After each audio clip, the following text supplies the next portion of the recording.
1260 KDUZ News, I'm Mark Wodarczyk.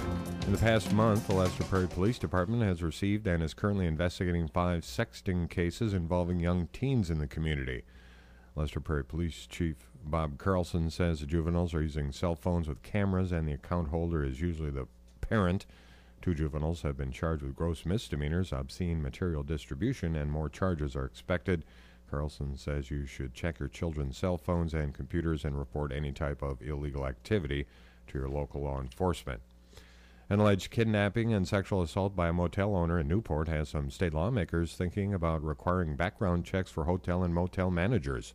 Good Thunder Republican Tony Cornish, who chairs the Crime Prevention Committee in the Minnesota House, says it would not be a bad idea. Anybody that has a control over somebody else, in that way to enter a room, it creates a whole new pathway if there happened to be a nut job to affect that person's life. So, yeah, I wouldn't have anything against that.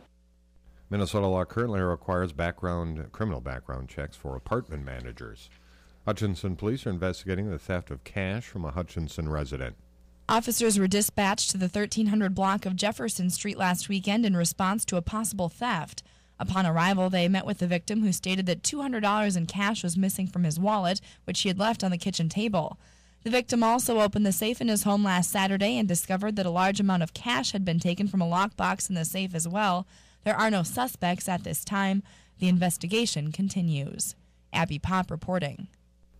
The mother and uncle of a St. Paul teen who was set on fire after trying to break up a fight have been charged with stealing money donated to help him recover. Jody Ann Stewart and Jeffrey Stewart are accused of stealing $2,500 last August from a relief fund set up for 19-year-old Antoine Willis.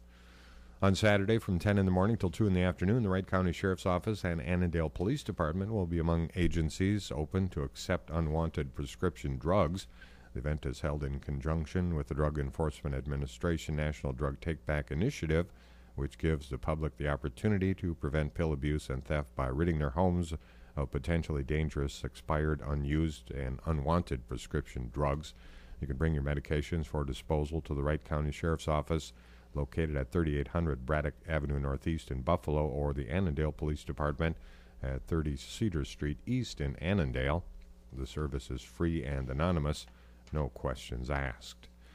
A special court panel is preparing to hear arguments over the process of redrawing Minnesota's political boundaries. Lawyers for political parties will make their case today about the principles that should guide the process. It's part of a process for remaking political maps to conform with population shifts detected by the census. Hutchinson Mayor Steve Cook recently expressed his and others' concerns on redistricting proposals. Mayor Cook spoke to a redistricting panel that was formed to take comments. Up until last Friday, Mayor Cook says he had a couple of concerns. Mentioned again where us being included in the congressional district with the West Metro probably wasn't to our advantage, just because of different needs, really, what West Metro has. Also talked about from the legislative district that it'd be nice to keep the county together, and instead of having Glencoe and some Leicester Prairie was actually going to get split off as well. The Hutchinson City Council has set the time and date for their Truth in Taxation hearing as required by the state. The hearing gives the public the opportunity to comment on the proposed levy and budget, which the city will finalize after hearing any comments or concerns from the public. The city's Truth in Taxation hearing will be Tuesday, December 13th at 6 p.m. during the regular city council meeting at the City Center. McLeod County and the Hutchinson School District have set their Truth in Taxation hearings for November 29th and December 12th, respectively. Rick Perry out with a flat tax. President Obama doesn't address the plan specifically. ABC's Brad Wheelis reports.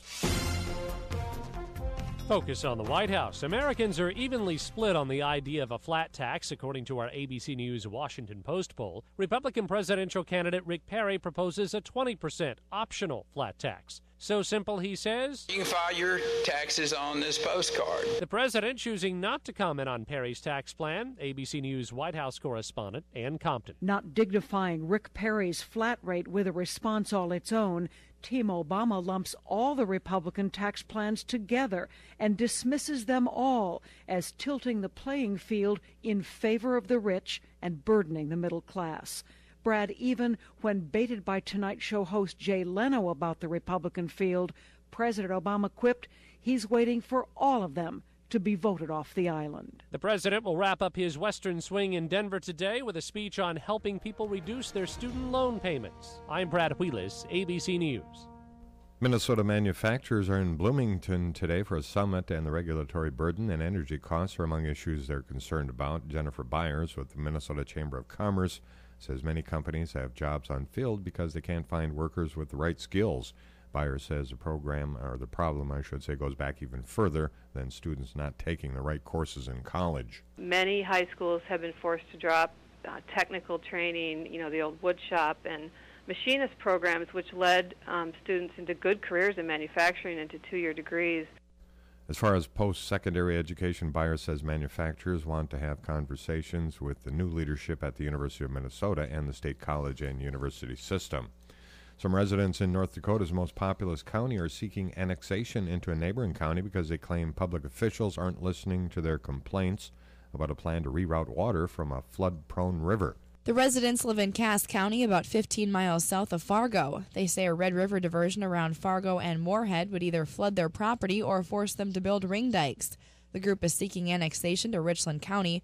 Organizer Greg Hansen says most people think the group is nuts for pursuing it, but he feels residents have no other options.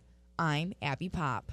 Hurricane Rina is headed for Mexico's Yucatan Peninsula, expected to make landfall sometime tomorrow. According to the National Hurricane Center, Rina is currently a Category 2 hurricane with winds around 110 miles an hour. John Cangelosi, a hurricane specialist with the National Hurricane Center, says it's unclear what size and shape the hurricane may take in the next few days. If it just went up 5 miles an hour, that would bring it to a major hurricane. So it's sort of like on the line between a Category 2 and a Category 3. Minnesota Department of Natural Resources officials are estimating around 500,000 firearms deer licenses will be sold for this year's hunt. The DNR's Steve Michaels says they have already sold over 100,000 licenses. We're recommending they go out as soon as they can, buy their license early to avoid any long lines.